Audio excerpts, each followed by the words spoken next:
She married her millionaire boss for $7 million. No love, no vows, no promises, just a contract, 13 months, one signature, and a quiet goodbye already planned. But what happens when a woman who's only ever lived for others starts to remember what she wants? What if the man behind the contract, the cold, unreachable boss, is hiding, not arrogance, but grief? And what if two broken people, brought together by convenience, begin to heal, not by falling in love, but by staying when it's hardest? This is not a fairy tale. There are no sweeping gestures, no perfect weddings, no grand declarations, just quiet mornings, unfinished letters, a kitchen filled with tulips, and a woman who chose to stay when she didn't have to. Would you have taken the deal, and would you have stayed when the deal ended, if you believe love can bloom where it was never meant to? If you believe silence can speak louder than words, then this story is for you. Don't forget to like, share, and subscribe to Shining Stories, where every story is a quiet journey back to the heart. Grace Whitman had never been late to work in the 8 years she'd served as a secretary until the morning she found the foreclosure notice pinned to her mother's front door. It was early, the kind of quiet that wrapped around the neighborhood like a worn quilt, where the only sounds were the creak of old mailboxes and the low hum of lawn sprinklers starting up. She'd stepped out to pick up the newspaper when her eyes caught the harsh, official lettering staring back at her from the porch beam. Final notice. Foreclosure in 30 days. The edges of the paper curled with moisture from the dew, and a thumbtack held it in place like it had been pinned to her dignity. For a long, airless moment, she couldn't move. Her breath caught in her throat not out of surprise, but because the reality had finally stopped knocking and simply let itself in. Inside the modest single-story home in North Charleston, the air was thick with the familiar scent of lavender and lemon balm. Her mother still slept in the back room, an oxygen machine quietly clicking beside the bed. Grace moved through the kitchen like a woman underwater, mechanically putting on coffee, rinsing yesterday's dishes, cracking 2 eggs into a pan. The ceiling above the stove bore a water stain shaped like Florida, from a leak they never had the money to fix. The cabinet door under the sink hung a little loose on the hinge, creaking open if she stepped too hard on the tile. The refrigerator hummed louder in the mornings, and lately, the living room heater had been coughing like it shared in her mother's illness. Every part of this house whispered, "We're holding on." Just barely. Grace worked quietly that morning, avoiding the questions she knew would arise when her mother woke. She laid out the pills next to a glass of room temperature water, and placed the foreclosure notice folded neatly beneath her day planner. By 8:10, she was out the door. Her navy skirt had a faint wrinkle she hadn't had time to press out. The modest heels she wore had a scuff on the left side from catching the curb a few days before. As she walked briskly through the residential streets, she passed yards with fresh pumpkins on the porch steps and mums blooming in rust and burgundy, signs that autumn had arrived in Charleston. She parked, as always, 2 blocks from the Carrington Group building to avoid the garage fees. Her pace quickened as she approached the tall glass tower that housed more success stories than she could count, though none of them ever made eye contact on the elevator. By the time she slid behind her desk on the 14th floor, it was 8:58. She took a steadying breath. Her cardigan was buttoned to the collar, her hair pulled neatly into a low bun. She looked the part she'd played for nearly a decade, competent, invisible, unshakable. At 9:17, the intercom buzzed. "Ms. Whitman. A moment, please." Daniel Carrington's voice was always calm. Not cold exactly, but clipped, like a man who edited his words with the same precision he applied to financial statements. She smoothed her skirt once more, dabbed the corner of her lips with a tissue, and stepped into his office. The room was spacious, but not ostentatious. The scent of cedarwood lingered faintly, likely from the polished desk or the leather chairs she never sat in without invitation. Daniel stood near the window, one hand in his pocket, the other holding what looked like a manila folder. Outside, the harbor glistened under the low sun, its silver waters stretching quietly toward the horizon. He turned, slowly, eyes meeting hers without any warning of what he was about to say. "I'd like you to marry me, Ms. Whitman." There was a pause, too brief to fill with laughter or disbelief, but long enough for her heart to stop. "I'm sorry." He stepped forward, placing the folder on the edge of his desk. "Not in the traditional sense. It's a contractual arrangement, 13 months, compensation $7 million, payable upon completion, no physical expectations, public appearances only when necessary. You'd retain your current position. All terms are outlined inside." She stared at the folder, but didn't touch it. Her fingers felt frozen at her sides. The air in the room thinned like it had been pulled out through the vents. Why me, she wanted to ask. But the words didn't form. Daniel's expression didn't shift. No flicker of humor, no warmth, no smugness. Just facts, as if he were discussing a quarterly report. "I don't expect your answer now," he said. "Review the documents. You may take them home." Grace nodded, or maybe she didn't. She wasn't sure. She took the folder with hands she prayed wouldn't shake, thanked him quietly out of some strange habit of politeness, and stepped back out into the hallway, where the carpet muffled her steps and the world felt slightly off kilter. She said nothing the rest of the day. The phone rang, she answered, memos arrived, she filed, but her mind moved in loops, circling around $7 million and 13 months, and a man who thought love could be measured like interest. At 6:07, Grace left the building. The sky outside was streaked with the amber and lilac hues of early fall, and the city moved on around her, horns honking, crosswalk signals blinking, a child crying over dropped ice cream. Ordinary life carried on, unaware of the absurdity tucked under her arm. At home, the kitchen smelled of reheated soup and faint disinfectant. Her mother was watching an old cooking show, her thin frame wrapped in a crocheted blanket. Grace smiled, said little, and carried the folder to her room. She sat on the edge of her bed, the nightstand lamp casting a warm, honey-colored glow across the walls.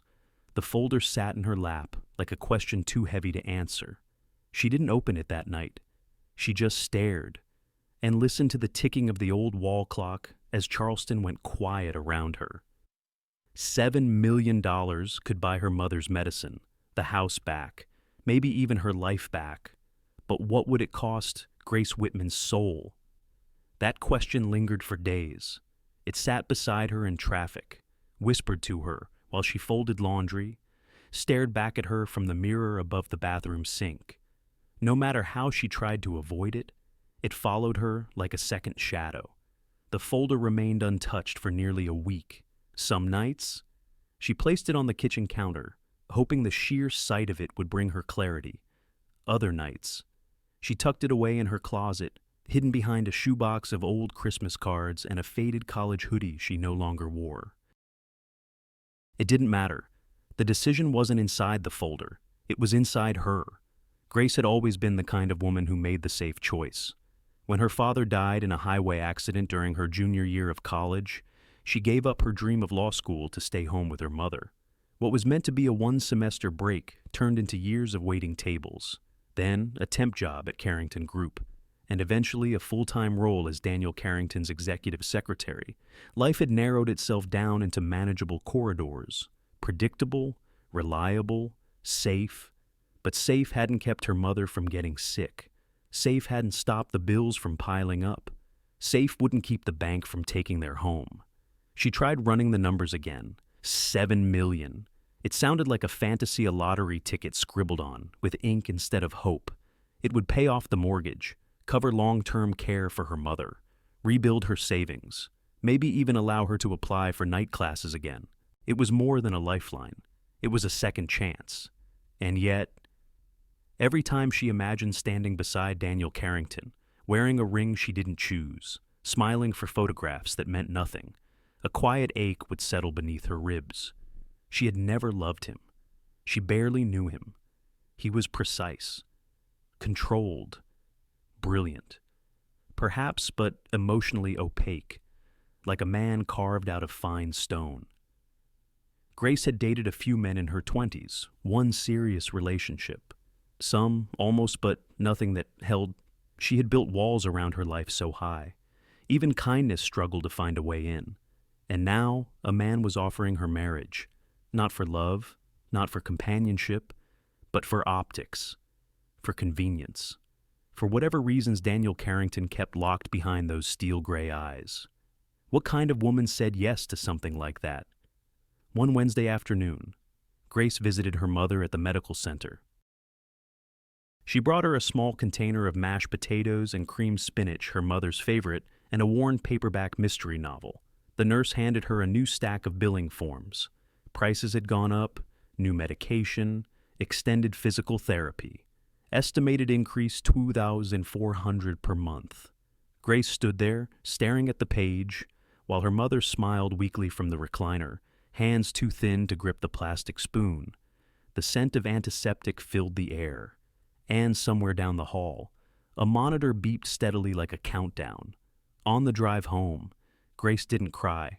She didn't curse or scream or pray. She simply drove hands tight on the steering wheel, headlights carving the quiet Charleston streets as the sun dipped into indigo. By the time she pulled into the driveway, the decision had already formed itself inside her chest like a quiet confession. The next morning, she walked into Carrington Group at precisely 8:00 a.m. Her hair was pulled back, her blouse was crisp. She looked composed exactly as she always did, but her heartbeat tapped a different rhythm. Daniel was already in his office. As she entered, he stood, gesturing wordlessly to the chair opposite his desk. The folder still sat where she had left it. She didn't bother opening it. "I'll do it," she said softly. "Under 3 conditions." He raised his brows slightly, but said nothing. "1," she began, "I want to keep my position and continue my daily responsibilities. Unchanged. 2, we maintain separate living arrangements within your home. No interference with my personal time or space. 3, no physical intimacy. Not during this agreement. Not ever." He studied her with that same unreadable calm. Then, after a beat, he nodded once. Understood. No negotiation, no discussion. As if he'd expected the conditions already. He opened the folder, removed a pen, and offered it to her. Her fingers hesitated only a second before taking it. The signature line blurred for a moment as her hand trembled. But she signed, Grace Whitman. She didn't look at him when she handed the pen back. Her eyes were fixed on the edge of the desk, where a small chip in the wood had been filled and sanded down to perfection. Daniel slid the contract into a different folder and said only, "The wedding will be simple." She nodded, and just like that, it was done. No ring, no flowers, no tears, only paper and pen and a silence that wrapped around them like fog. Grace stood, smoothed her skirt, and turned toward the door. Her heels clicked softly against the polished tile as she stepped out of his office. When the elevator closed behind her, she exhaled for the first time all day. Outside, the wind had picked up. The trees lining the avenue rustled, scattering a few dry leaves across the sidewalk. Grace clutched her purse tightly, the folder pressed to her side. She had just agreed to marry a man she didn't love, for reasons she couldn't name aloud. And yet, somewhere inside her, a quiet voice whispered not of guilt, but of resolve. She had done what needed to be done. Whatever came next, she would face it. She wore a pale blue dress, not white. There were no flowers, no guests, just Grace, Daniel, a judge, and a silence thick enough to swallow 1,000 promises. The ceremony took place in a small office on the 2nd floor of Charleston City Hall, tucked between a hallway of framed historic maps and the soft echo of clacking heels on tiled floors. The room smelled faintly of old books and lemon oil. Outside, the day was clear, warm for early November, with a breeze that tousled Grace's hair every time she stepped into it. She had arrived alone. Daniel was already there, standing near the window in a charcoal suit, perfectly pressed, with his hands folded behind his back. He nodded when he saw her, not unkindly, just efficiently. The judge, A middle-aged woman with tired eyes and a clipboard recited the legal vows. Grace barely heard them. Her attention drifted to the veins in her own hands, to the way her breath slowed each time she blinked. Her shoes pinched slightly at the toes, a last-minute purchase from a clearance rack. She'd spent more time choosing her lipstick than the dress. There hadn't been much to choose from either way. Daniel handed her a ring simple.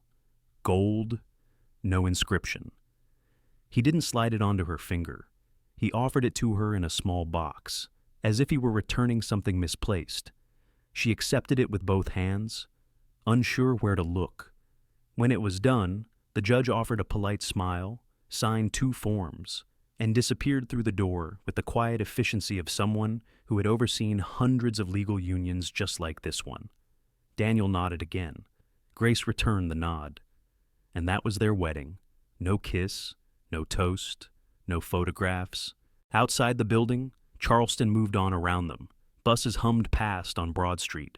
College students passed by with earbuds and iced coffees. The sun lit up the courthouse steps, casting long, sharp shadows. Daniel's driver opened the car door, and Grace stepped inside.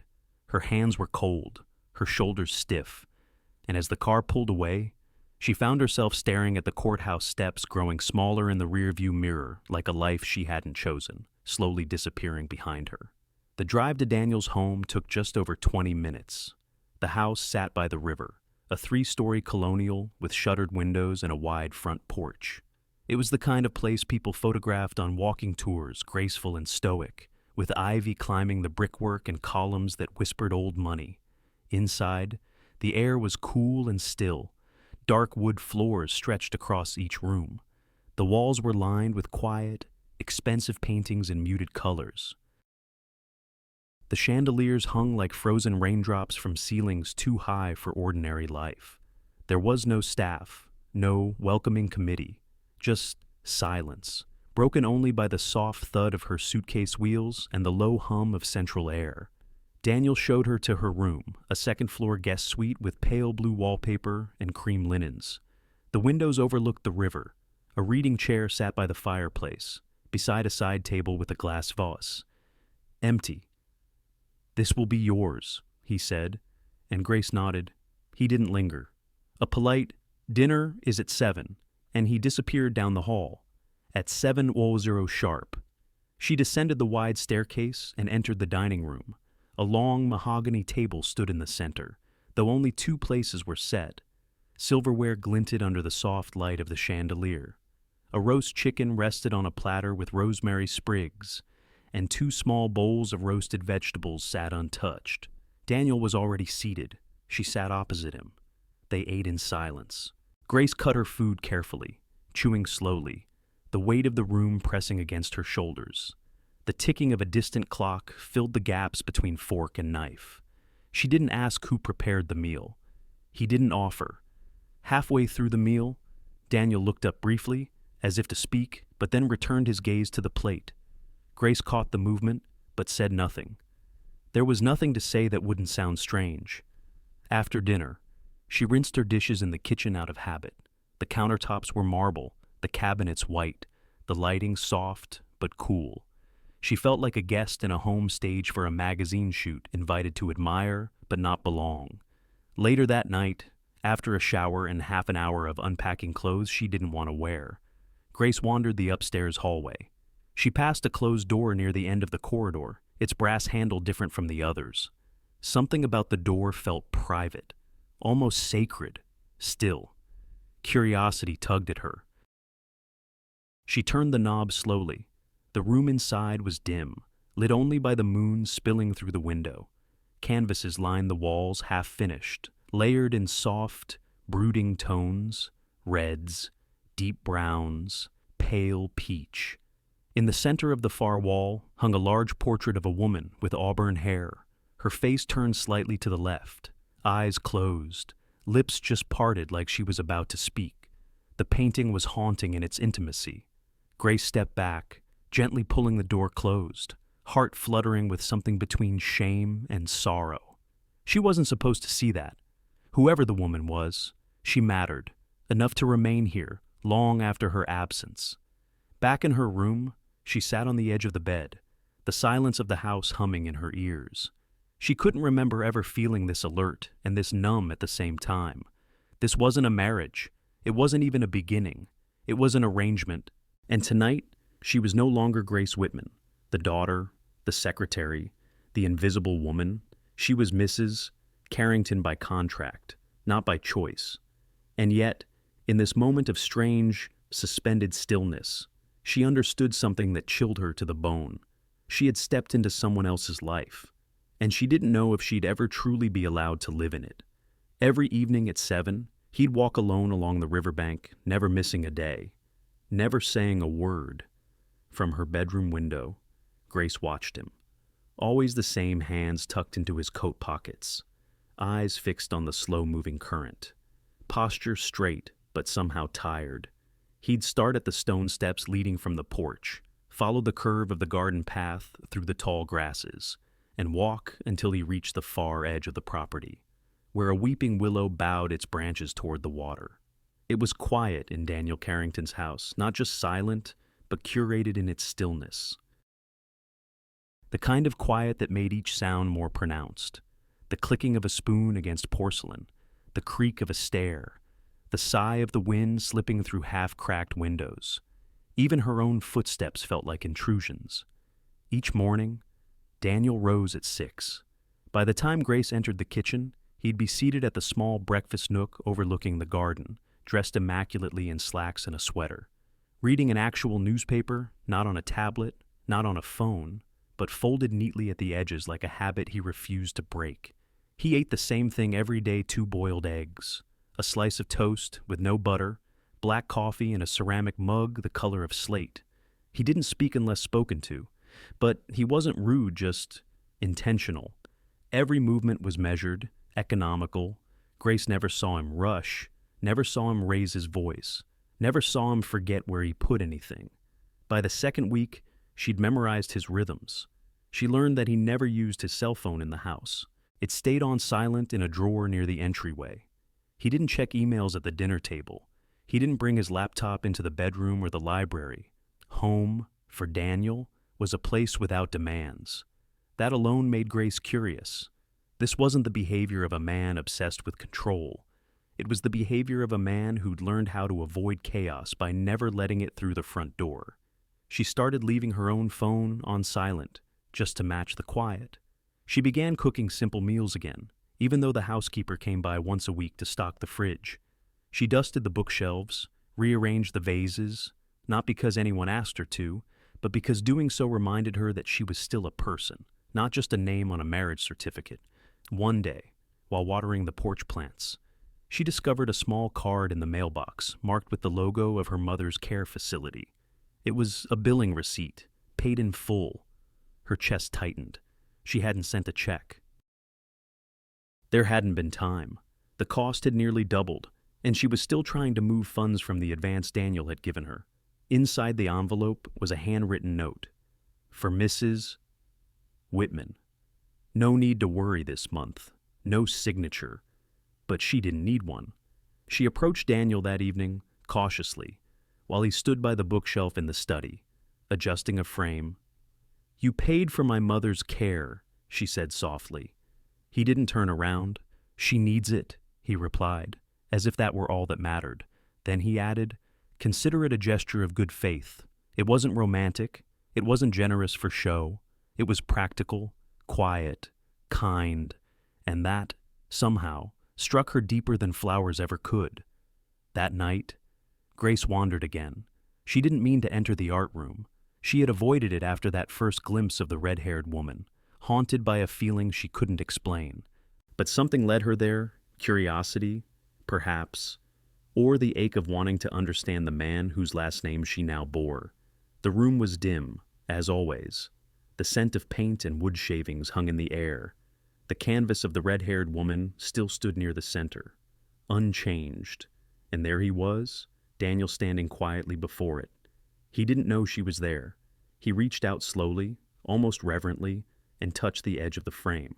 Not the face, not the hair, just the edge, as if the painting might disappear if he got too close. And on his face, Grace didn't see longing or grief. She saw guilt, heavy, worn, settled into the lines near his eyes like a secret kept too long. She stepped back, heart pounding with something that wasn't quite fear, wasn't quite pity. She didn't sleep that night. She lay in her bed, eyes fixed on the ceiling, listening to the river outside. The wind had picked up, brushing the shutters with soft, restless fingers. Somewhere in the house, a floorboard creaked as Daniel moved through the hall. They were both awake, married by paper, strangers by choice, and yet somehow connected by a quiet neither one of them dared break. In the stillness, a truth settled over Grace like a blanket she hadn't realized she'd needed. This wasn't a marriage. This wasn't companionship. This was escape. He was escaping something. So was she. And in that silent pact, maybe there was room to breathe. Maybe not to love. Not yet. But to survive. It was a cup of chamomile tea, and the way he remembered she liked one sugar and no lemon that cracked something inside her. The cold had crept in slowly that week, a shift in the Charleston air, damp and unspoken. Grace had felt it in her chest first, a tickle when she inhaled too deep, then a light ache behind her eyes. Nothing serious, just a fatigue she couldn't shake. Still, she kept moving, folded laundry, wiped down the kitchen counters, watered the porch plants, but by the third day, even the stairs felt like a burden. She stayed in bed that morning, wrapped in a fleece throw she'd found in the linen closet, one that smelled faintly of cedar and thyme. Rain fell outside in steady taps, soft against the window pane. The house was unusually still, even for a place that lived in silence. She hadn't expected him to knock, or to come in. But there he was, Daniel holding a small wooden tray, a cup of tea, a glass of water, 2 folded tissues, and a single, unopened cough drop resting beside the mug. He set the tray on her nightstand without a word, then straightened, his gaze lingering briefly before he turned to leave. But Grace, startled by the gesture, found herself asking softly, "How did you know I liked chamomile?" He paused at the doorway, didn't turn, just said, "You made it once, for yourself. On the 3rd week you worked for me. 1 sugar, no lemon, you never made it again." Then he walked out. She stared after him, heart oddly tight, fingers resting against the mug's warm curve. She hadn't remembered that day, but he had. And not just remembered, he'd noticed. Registered something so small, so forgettable, that even she had let it fade. That afternoon, she drank the tea slowly, not for the warmth it brought her body, but for what it stirred in her chest. The next morning, she felt well enough to go downstairs. Daniel was in the foyer, adjusting the cuff of his sleeve as if preparing for a meeting. But instead of heading toward the front door, he looked at her and said simply, "Put on a coat. I want to show you something." They drove in silence, the city slowly blooming outside the windows as the rain cleared. Grace didn't ask where they were going. She didn't want to break the moment with questions. They parked beside a quiet side street downtown, lined with gas lamps and brick sidewalks. A little flower shop sat nestled between a cafe and a bookstore. Its windows steamed slightly from the moisture in the air. The display was full of late autumn blooms, sunflowers, mums, marigolds, and in the center, a pale crate of white tulips. Grace smiled before she could help it. He noticed, inside, the air was thick with earth and petals and the soft hum of classical music. The florist greeted them with a nod, recognizing Daniel but offering no chatter. Grace wandered, touched petals, picked up stems, let her fingers drift across arrangements like someone reacquainting herself with softness. Daniel stood a few steps behind, watching, not hovering, just present. When she reached for the tulips, he spoke. "I like tulips," he said quietly. "My wife did too." It was the first time he'd said the word. Wife. The room didn't change, but something shifted between them. Not an opening, more like a window unlocked, quietly. Grace nodded, placing the bouquet into the paper wrapping. He paid without comment. On the way home, she turned the flowers over in her lap. The white was pure, clean, without pretense, nothing demanding, just the kind of beauty that stayed quiet in a room. When they returned, she placed the tulips in a vase in the living room, on the mantel, beside a silver clock that ticked too softly to hear unless you stood very close. She stepped back, tilted her head, and for the first time since she arrived, the house looked lived in. Not entirely, but it was a beginning. That night, they ate dinner a little later than usual. Grace made soup nothing fancy, just chicken broth, carrots, and rice. She set the table. He poured the water. They ate slowly. At one point, Daniel said something about the rain and the river rising. She answered with a remark about the willow tree. They both smiled. Just briefly, it wasn't much. But it was the first time they had a conversation that wasn't about the contract, or the schedule, or practicalities. Later, as Daniel stood to leave the table, he paused, just a second longer than usual. His eyes met hers. No words, no gestures, just that moment stretched, held, and then released. After he left the room, Grace sat alone with the quiet. She rinsed the bowls slowly, dried the dishes by hand, tucked the towel back onto its hook. Then she climbed the stairs, sat at the small desk in her room, and opened a notebook she'd packed weeks ago, one she hadn't touched in years. And for the first time in a long time, she wrote. Not a to-do list, not a grocery plan, but a letter to herself. I don't know where I am, she wrote, but I know I'm not where I was. She underlined the sentence once, then closed the book gently. And that night, the silence of the house didn't feel so heavy.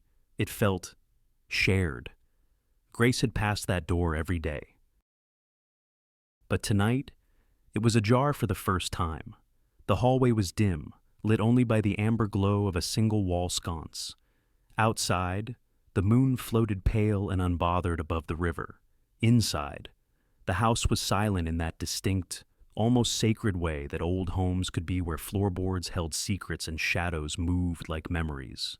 She had intended to go to bed, had even brushed her teeth, pulled on a soft cardigan, and turned down the covers. But something pulled her from the comfort of routine. Something in the way that door, always closed, stood now half open, as if inviting her to see what had never been spoken. The room beyond smelled faintly of linseed oil, dust, and time. Not stale, just paused, as if life had once bloomed here, then stepped away quietly. She crossed the threshold slowly. The moonlight pooled through tall windows, casting the room in silvers and grays. Canvases leaned against the walls, some covered, some bare. Brushes sat in jars like soldiers at rest. A worn stool stood beside a large easel, draped with a beige cloth, its edge stained with fingerprints. To the left, a piano, old but polished, its keys untouched for some time. A single sheet of music rested on the stand, only half filled. Notes trailed off mid-line, as if the melody had been interrupted by silence. A small wooden table sat in the corner, cluttered with envelopes, some opened, some still sealed, handwriting scrolled across them, steady and slanted. Names Grace didn't recognize, but the one on top was addressed simply, "To the one I failed." She didn't read it, not out of fear, but reverence. Some griefs didn't need an audience. Some love letters weren't meant to be opened, only acknowledged. Her eyes moved toward the far wall, where paintings hung in loose formation, landscapes, a child's shoe, a bird in flight, a half-finished portrait of a hand holding a dried tulip. None were signed, and then she saw it. Tucked between two larger canvases, barely noticeable at first glance, was a painting smaller than the rest. The brushwork was softer, the palette muted but warm shades of dusk and morning light. It showed a woman, seated beside a window, her face turned slightly toward the glass, hair pinned back loosely, one hand resting on a book, the other holding a cup of tea. It was her, not a perfect likeness, but unmistakable in its quiet observation, the way the shoulders sloped, the tilt of the head, the small crease between her brows. He had painted her, not from a photograph, Not from vanity, but from memory. And not as the secretary, not as the woman who signed a contract, as someone who had been seen.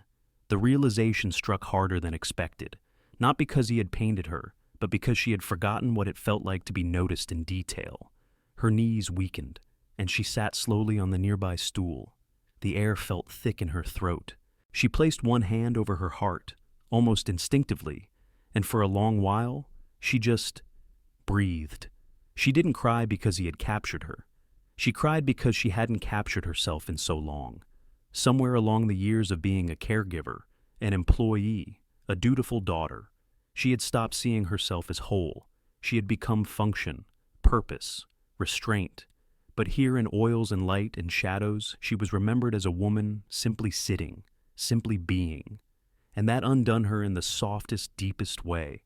The tears came quiet, like rain against old windows, no heaving, no sobs, just that slow, surrendered weeping of someone who had been holding too much for too long. She didn't stay in the room long after. She folded the cloth back over the easel as gently as one would close a book. She turned off the lamp, letting the moon take over once more. She left the door as it was ajar, not hidden, not fully revealed. In the kitchen the next morning, sunlight cut through the tall windows, warming the floorboards with gentle fingers. Grace stood barefoot on the tile, holding a sponge. The dish rack was half full, and a kettle hissed softly behind her. Without quite realizing why, she opened the lower cabinet, pulled out a second chair from the corner, and slid it into place beside hers at the small breakfast table. It didn't mean anything. Not yet. It was just a chair, but it was also a gesture, an acknowledgement, that maybe she wasn't the only one who had been walking through this house carrying a silence too heavy to bear. She almost forgot the date until Daniel placed a small cake on the table with 2 candles and said nothing. It was a Thursday, the kind of Charleston evening that smelled faintly of jasmine and salt. The sky outside had turned to ash blue, and the air held that soft weight of spring just beginning. Grace had spent the day sorting papers, reading on the porch, washing linens. Just another day in a quiet rhythm. She'd grown used to one that made no demands but offered no surprises. She hadn't marked the calendar, hadn't remembered. 6 months since they'd stood in that small city office and said nothing, while a judge said words for them. 6 months since she became a wife, in name, in paper, in contract. The dining room was already dim when she came down. Just the glow of a table lamp and the faint scent of something sweet in the air. No roast, no wine. Just a small plate at each end of the table. A glass of water, and in the center on the linen runner, usually kept bare, a single cake. Vanilla, round, no frosting. 2 candles, unlit, no inscription. Daniel stood beside it, sleeves rolled slightly, as if he'd tried to make the moment less formal. He didn't speak when she entered, just looked at her, then at the candles, then back again as if the gesture was enough. Or all he could manage. Grace paused at the doorway. Her throat tightened unexpectedly. She stepped forward and took her seat. He sat too, still, no words. They began to eat. The meal was simple: steamed vegetables, a bit of chicken, slices of the cake. But for the first time since this strange arrangement began, they finished the entire meal together. No early exit, no unspoken reasons to leave the table. She noticed how he ate slower that night, how he waited for her to finish a bite before reaching for his own fork, how the silence between them didn't press down like before, but instead hovered, almost companionably. Then came the music. It was soft at first, so soft she thought it was a car passing by outside, but it grew, gently, through the built-in speakers in the corners of the room. A piano melody, wistful, unadorned. She paused her fork halfway to her mouth. Her heart lurched. It was that song, the one her mother used to hum while cleaning the kitchen on Sundays, the one that played on the old cassette player Grace grew up hearing its melody stitched into her childhood like embroidery. She looked up. Daniel didn't meet her eyes. He only stared into his water glass, jaw slightly tense, like he wasn't sure he should have played it, or if she'd recognize it, but she had. and that recognition cracked something deep and delicate. "Where did you find that?" she asked, voice barely above the music. He looked up slowly. There was no triumph in his face, just that quiet, deliberate expression she was beginning to read more clearly now. "You mentioned it once, a long time ago. In passing." Grace blinked. She didn't remember saying it, but then again she had said many things without realizing she was being listened to. The room felt suddenly too warm. She reached for her glass, sipped, set it down. He pushed his plate slightly forward, hands now resting flat on the table. And then, for the first time since this arrangement began, he spoke something real. It wasn't just about the contract anymore. Daniel said. The sentence hung in the air between them, fragile as glass. He didn't elaborate, didn't ask anything, just placed the truth there, carefully, as if offering her the choice to pick it up or leave it where it lay. Grace stood, not abruptly, not angrily, but because she had to. Her body needed air, her chest needed space. "I need a moment," she said. He didn't stop her. She walked out through the kitchen door, down the porch steps, onto the lawn. The grass was cool against her bare feet. The wind off the river brushed against her face, lifting the edge of her sweater. The moon was rising, pale and round. The willow tree swayed beside the water, its leaves whispering in rhythms only the river understood. She stood there a long time, not crying, not angry, just full of memory, of questions, of moments she wasn't ready to name. Had she wanted that cake, that music, that sentence she didn't know?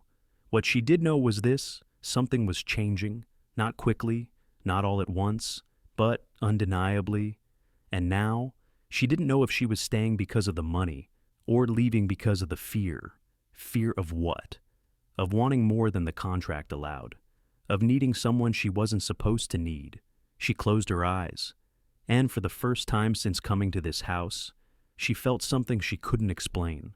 Not quite hope, but the ache of something waking up. The envelope was cream-colored, handwritten, and addressed to Mrs. Whitman Carrington, a name Grace still hadn't gotten used to. It arrived late in the morning, slipped beneath the front door with a quiet discretion only handwritten letters seem to have these days. No stamp, no return address, just the soft impression of a hand that still believed in paper and ink. She turned it over slowly in her hands. The stationery was thick, textured. There was a faint scent of lavender clinging to it, the kind of smell that lingered in linen drawers and church pews. Grace hesitated. There was something intimate about a letter. Unlike emails or texts, it bore the weight of time and intention. She sat at the small table in the breakfast nook, the late morning sun streaming across her hands. Carefully, she slid her finger beneath the flap and opened it. The handwriting was elegant, slightly slanted, with the occasional tremor that betrayed age or emotion. Ink in dark blue, no formal heading, no date. Dear Mrs. Whitman Carrington. You don't know me, but I knew her. I knew Isabel Daniels' first wife. We grew up together.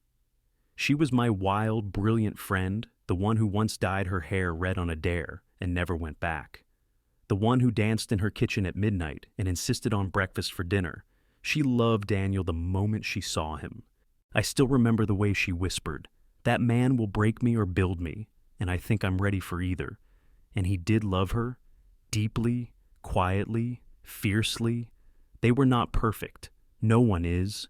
But they were. Vivid. And then came the diagnosis. A brutal, silent thief of time. He stayed. Every appointment, every sleepless night, every whispered goodbye. When she died, something in him didn't just break, it folded inward. He stopped painting, stopped listening to music. He moved through life like someone paying a debt in silence. And for years, no one could reach him, not even me. Until one day, I heard from a mutual friend that he'd taken on a new secretary, that her name was Grace, and that he had started painting again. Not landscapes, not still life, portraits. And then I knew. He hadn't replaced Isabel. He'd begun to live again. I don't presume to know your arrangement. I've heard the whispers. But I wanted you to know the man behind the contract. He doesn't need someone to erase the past. He needs someone strong enough to sit beside it. And from where I stand, I think that someone might be you. With tenderness. Clara Weston. Isabel's oldest friend Grace stared at the final line for a long time. Her hands were trembling, though she hadn't noticed them start. She placed the letter gently on the table, fingers still resting on its edge like it might float away if left alone. The words echoed in her chest, one by one, with the kind of reverberation that didn't come from surprise but from truth long suspected. He doesn't need someone to erase the past. He needs someone strong enough to sit beside it. That line opened something inside her, not like a door swinging wide, but like a crack letting in morning light, subtle, quiet, irrevocable. She stood and walked to the window. Outside, the willow tree swayed, its limbs drawing long shadows across the grass. Somewhere in the distance, the river glinted in the sun, moving steadily onward, carrying nothing but its own silence. She felt a sting behind her eyes, and the tears came before she could name them. Not loud, not dramatic, just that quiet kind of crying that rises when you see someone else's pain with new eyes. She cried for Isabel, for the woman with red hair and laughter in her kitchen. She cried for Clara, who had loved her friend enough to write a letter to a stranger. But most of all, she cried for Daniel, for the years he had buried his grief in stillness, for the way he looked out at the river and never spoke of what he saw, for the silence he wore like armor, for the loneliness he had curated into routine, and for how little she had truly understood about the man she shared a home with. After the tears slowed, she folded the letter carefully and placed it back into the envelope. She didn't hide it. She didn't burn it. She left it on the mantel beside the tulip vase, a quiet tribute. Then she walked down the hall, past the staircase, past the library, and stopped in front of the room she now knew wasn't forbidden. The door to the art studio stood open, no longer heavy, no longer haunted. She stepped inside. The canvases were still there, the brushes still waited. The portrait of her still sat in the corner, unfinished, but somehow complete in its honesty. She didn't touch anything. She just stood in the center of the room and let herself feel what she had tried so hard to avoid naming. Not love, not yet, but presence, intention, the desire to stay, not for the money, not out of obligation, but because, for the first time in a very long time, she wanted to be part of something real, even if it came with shadows, even if it came with ghosts, especially because it did. There was a footbridge behind the Carrington estate. No one used it, but Grace stood on it that morning, waiting. It was made of old wood and iron nails, with planks that creaked just slightly when stepped upon. It stretched over a quiet part of the river, shaded by cypress trees, where moss hung low like whispered memories. The bridge didn't lead anywhere in particular, just from one edge of the garden to a grove of wild camellias, but it had always been there, weathered and waiting. Grace had noticed it months ago, but never crossed. Until now. She'd asked Daniel that morning, asked him, not as a wife with obligation, not as a woman fulfilling a role, but simply as herself. "Would you walk with me today?" He had paused, mid-button on his shirt, looked at her like someone surprised to be included, and then nodded. Now. She waited in the morning hush. A thin mist curled above the river. Somewhere nearby, a bird chirped once and went quiet again. She heard his steps before she saw him. Daniel approached in his usual calm way, hands tucked in his coat pockets, gaze searching ahead. When he stepped onto the bridge, the wood groaned beneath them both, and she imagined the bridge hadn't carried two people in a long, long time. They didn't speak right away. The water moved gently beneath them, slow and steady, like the kind of peace one only earns after years of surviving storms. Finally. Grace spoke first. This was her favorite spot. Wasn't it? Daniel's jaw tightened slightly. Then he nodded. She liked the sound of the water. Said it reminded her that everything moves forward, even if you don't. They stood shoulder to shoulder, the space between them filled with something unspoken, but softer now, not tension, but reverence. She was lucky, Grace said quietly, to be loved like that. Daniel turned to her, and his voice was quieter than usual. It wasn't always easy. Loving deeply never is, especially when you know it could be taken from you. Grace looked out over the river, her fingers resting gently on the railing.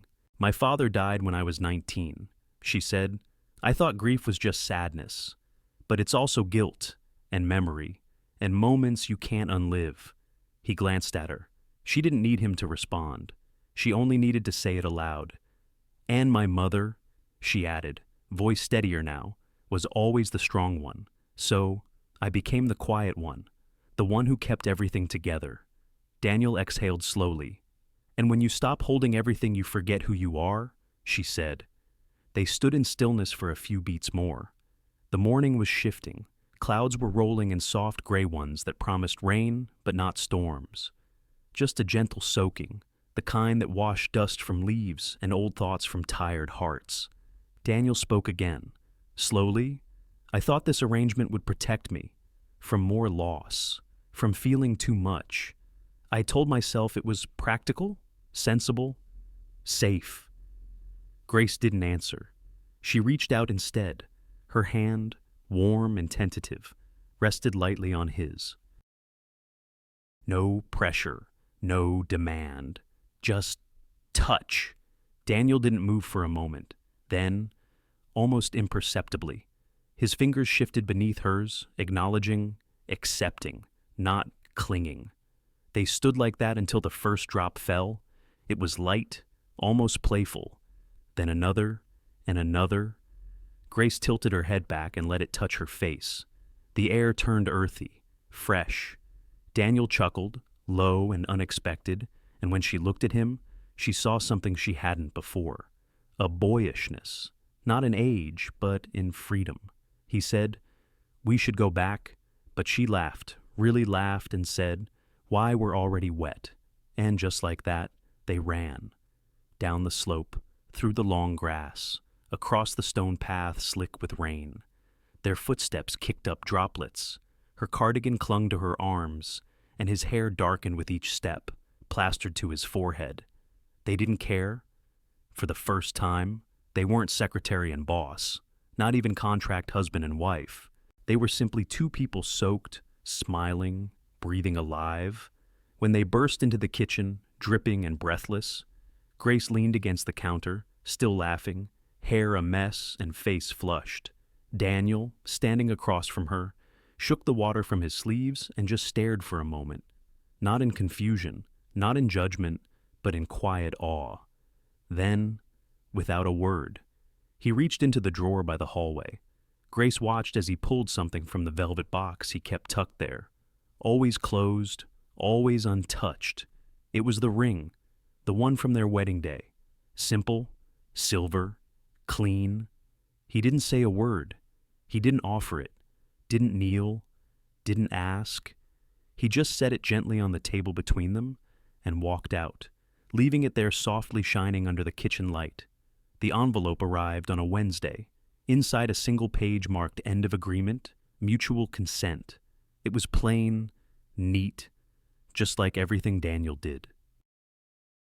The paper bore no note, no postscript, just her name, his signature, and a formal line confirming the contract's completion after 13 months of mutual fulfillment. Grace stood in the hallway holding it, still in her robe, with the kettle whistling in the kitchen behind her. She had seen this day coming, counted down to it. Even, 13 months had always been the line drawn in ink. The limit they both agreed would separate arrangement from attachment. But now, looking at the crisp folds and the signature in Daniel's familiar script, her chest felt hollow, not broken, not aching, just empty. She made the tea anyway, sat by the window, stirred without sugar, let it go cold. By afternoon, she began to pack. There wasn't much. She had never truly unpacked. Her belongings remained in quiet corners of the guest bedroom, still folded neatly, still untouched by roots. A few books, a small jewelry box, a cardigan she wore often, A photograph of her mother, now smiling in the faded colors. She moved slowly, deliberately, not because she hoped he'd stop her, but because she didn't know how to say goodbye to something that had never been fully hers. Every drawer closed felt like the soft thud of a memory slipping away. She ran her hand over the smooth top of the kitchen table, the one where he had placed the ring, once, without words. It was gone now. She didn't know when he had moved it, but the absence felt louder than its presence ever had. By early evening, her suitcase stood by the door, the same one she brought 13 months ago, the same one she carried into this house with a heart full of caution. Now. It stood with her silence packed inside. She returned to the bedroom one last time to make sure nothing was forgotten. That's when she saw it. A folded note, barely the size of her palm, had slipped from the stack of paperwork tucked inside the manila envelope. It rested just beneath her scarf. The handwriting was Daniel's, quick, slightly slanted, more human than the signature on the contract. She unfolded it slowly. "If you stay, I'll learn how to love again." 10 words, no punctuation, no flourish, just a quiet offering. Her hands trembled, but not from nerves, from the stillness breaking inside her, like the river after a long freeze. She stared at the note until the words stopped being words and became breath soft, aching, hopeful. She didn't cry. She simply set the paper down, walked to the living room, and placed her hand on the suitcase handle, and let it go. The sound of it falling gently back onto the floor felt final in the best way. She moved through the hallway barefoot, the way she always had in the early mornings, when the world was still too quiet to pretend. But this time, it wasn't coffee or sunlight she sought. It was him. She found him where she expected, standing in the art room, back to her, brushes in one hand, palette untouched. The room was heavy with that waiting kind of silence, not tense, just waiting. He didn't turn when she entered. She didn't speak. Instead, she stepped forward slowly and stood beside him, not facing him, not demanding, just near. Daniel's shoulders rose and fell barely, and then he set the brush down. Still, he didn't look at her. So Grace did what neither of them had managed in all those months. She reached for him, not a touch on the hand, not a careful graze. She wrapped her arms around him, fully, gently, honestly. She pressed her cheek against his back, just between his shoulder blades, and held him, not because he needed saving, not because she did, but because they both had been carrying too much, too alone, for too long. He stood still, for a moment, then another, and then his hands found hers, not with urgency, not with desperation, just with the quiet recognition that this was the thing neither contract nor silence could ever give them. Connection. He turned, finally, and their eyes met. Still no words. He pulled her into his chest, arms firm, protective but not possessive. Her face rested against his shoulder, and she let out a breath she hadn't realized she was holding for over a year. They didn't kiss. They didn't promise. They simply stayed like that. Two people no longer separated by grief or arrangement or fear. Two solitudes, now bridged. It wasn't a grand gesture. No flowers, no ring. Just Daniel, in the kitchen, asking, "Will you stay not as my wife in a contract, but as my partner in life?" It had been almost a month since Grace unpacked her suitcase for the first time. Not just in the guest room, but in the house, in the rhythm of their days, in the quiet corners that once held only echoes. The contract was over, the paperwork filed. The silence between them had changed shape. Now, it carried warmth. They lived like two people who had known each other for a long time, not because they talked much, but because they noticed the small things. How Daniel made sure the porch light stayed on if she went for an evening walk. How Grace folded his sweater just the way he liked, with the sleeves tucked gently under. There were no declarations, no dramatic kisses, just the intimacy of habit, of shared mornings, of soft glances that lingered a beat longer than they used to. That morning began like most others. The kitchen was filled with the scent of cinnamon and warming butter. Grace was at the counter, hair pulled up, sleeves dusted in the flour, A half-mixed batter for apple scones sat in the bowl, and she was humming just faintly a tune that played once during a quiet evening weeks ago. Daniel sat at the table, reading the paper, but not really reading. His mug of coffee had gone cold. She didn't notice him watching at first. Not until she turned to reach for the sugar and saw his eyes already on her, steady, calm, but carrying something unspoken. "You're staring," she said, smiling. He didn't deny it, just set the paper down and stood slowly. The kitchen felt still in that moment. Not silent. There was the ticking of the old clock, the low hum of the refrigerator, the soft scrape of a mixing spoon against the bowl, but still. Daniel stepped forward, but not too close, just enough that the scent of coffee and cinnamon blended between them. "I've been thinking," he said. Grace raised an eyebrow, playful, dangerous. He almost smiled.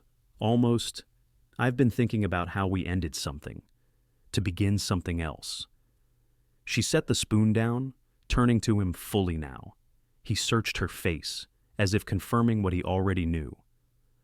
"I don't want another contract," he said quietly. "No timelines, no clauses, just something real. Messy. Maybe.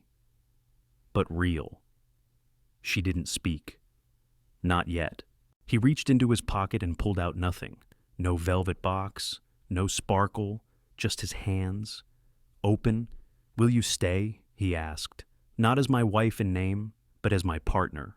In the days ahead, in the quiet, in the ordinary." Grace looked at him for a long moment, and then she nodded. No gasp, no tears, just the quiet assurance of someone who had already said yes with her presence and now said it aloud with her heart. "Yes," she said, "I will." There was no applause, no music, just the scent of cinnamon, just the way Daniel exhaled, like he had been holding his breath for more than a year, just the way she reached for his hand across the counter, flour still dusting her knuckles. They didn't kiss. They just stood there, fingertips brushing, the batter half mixed, and the sun starting to climb across the window pane. After a while, Daniel cleared his throat. "So," he said, "what kind of wedding do you want?" Grace smiled, really smiled, "Something with tulips." He nodded. Of course. 1 year later, tulips danced in every room of the Carrington house, white, yellow, pink, and laughter lived where silence used to. Spring had returned to Charleston in its usual hush of perfume and sunlight, but this year it seemed more deliberate, more generous. The camellias by the stone path bloomed earlier. The wind carried the faint scent of rosemary and warm earth. And on the windowsills of the house by the river, tulips bowed their colorful heads to the morning. Inside. Grace stood barefoot in the kitchen, folding linen napkins she'd washed by hand. The window was open, and a breeze lifted the sheer curtain as if to remind her that time had passed not just on the calendar, but in the corners of her heart. The house was different now. There were signs of life in every room, books with bent spines, 2 mugs always drying on the rack, notes scribbled on the fridge in different handwriting, a puzzle half done in the study, the sound of the piano some nights. When Daniel thought she was asleep, Grace had gone back to school, not full-time, but enough, 2 nights a week at the University Extension Center, working slowly toward a law degree she once buried beneath fear and sacrifice. Daniel drove her to class when he could, waited in the parking lot with a thermos of tea and a folded blanket across the front seat. He had started a scholarship fund in his wife's name, the Isabel Carrington Memorial Grant, for students who had lost a parent. He didn't talk about it much, but Grace knew what it meant to him. The guest room, once a quiet, untouched space, was now her mother's studio. Light spilled in through tall windows, catching the silver in her hair as she painted again. Her hands weren't steady like before, but the joy was still there. Some mornings, Grace would find her humming, brush in hand, painting flowers from memory. And the tulips. They were everywhere, planted along the front walk, sprouting in mismatched pots on the porch, in vases on the kitchen table, on the nightstands, beside the bathtub. Daniel once said they reminded him of Grace not just because she liked them, but because they came back every spring without asking permission. Some nights, they would sit in the garden, notebooks in hand. Grace had started writing short reflections on loss, on hope, on beginning again. Daniel, for the first time in years, wrote essays too. They didn't call it a book, not yet, but the pages piled quietly. The art room remained sacred, but it was no longer a room sealed by grief. It was alive with color again. Daniel painted often now, not every day but enough to remind himself that healing didn't mean forgetting. On one canvas, set apart from the others, was a finished portrait of Grace, soft light on her shoulders, eyes not looking at the viewer, but somewhere to the side like she'd just turned, surprised by something beautiful. In the bottom corner, a signature. For the woman who taught me to stay. She never asked when he painted it. He never told. They didn't need to say everything out loud anymore. Some mornings, Daniel would make breakfast first. He wasn't great at it, but he learned to toast bread just the way she liked, with butter all the way to the edges. Grace would sit on the porch swing with her coffee, legs tucked beneath her, listening to the river. Some days they spoke, some days they didn't. But the silence now carried warmth, not distance. They didn't celebrate their second wedding anniversary with a party, just a dinner, homemade, a tulip tucked into her place setting, no gifts, only the quiet knowing that they had chosen one another this time, without terms, without timelines, and without fear. No one else needed to understand. The house by the river didn't need explanations. It needed tulips, and books left open, and tea that went cold during long talks. And the presence of two people who had once chosen escape, but now chose each other. That night, Grace sat by the window, journaling. The river glistened under the moon. A warm light spilled from the study where Daniel still worked. The dog next door barked once and then settled. She thought back to the first day, the foreclosure notice, the impossible offer, the weight of sacrifice. How strange it seemed now that love could grow from something so brittle. She didn't regret it. She didn't regret the contract, or the silence, or the waiting, because all of it, every awkward meal, every unanswered glance, every almost goodbye had brought her here. She closed her journal and reached for a fresh sheet of paper. I didn't find love in $7 million. I found it in a man who didn't know how to love until I stayed. Sometimes, life doesn't give us grand second chances, it gives us quiet ones. A choice made at the kitchen table. A moment of stillness between two people who've forgotten how to be seen. This story reminds us that love isn't always loud. It doesn't always begin with fireworks or grand gestures. Sometimes, love begins with a cup of tea made just the way you like it. Or someone remembering the song your mother used to hum. Grace and Daniel teach us that healing takes time, and often, it starts not when someone saves us, but when someone stays. We don't always need someone to fix us. We need someone willing to sit with us in our brokenness, patiently, without trying to hurry the process. In a world that celebrates fast love and faster goodbyes, their story reminds us the strongest love grows not from perfection, but from presence. So, if you're walking through silence, grief, or uncertainty, remember, you don't have to heal overnight. Just stay, and let others stay with you. Because sometimes, the most beautiful things begin quietly. Thank you for spending your time with Shining Stories. If this story touched your heart, made you reflect, or simply brought you a moment of peace, please consider giving it a like, sharing it with someone you care about, and subscribing to our channel. Your support helps us keep telling stories that matter, stories that heal, connect, and quietly remind us we're never alone. Until next time, take gentle care of yourself.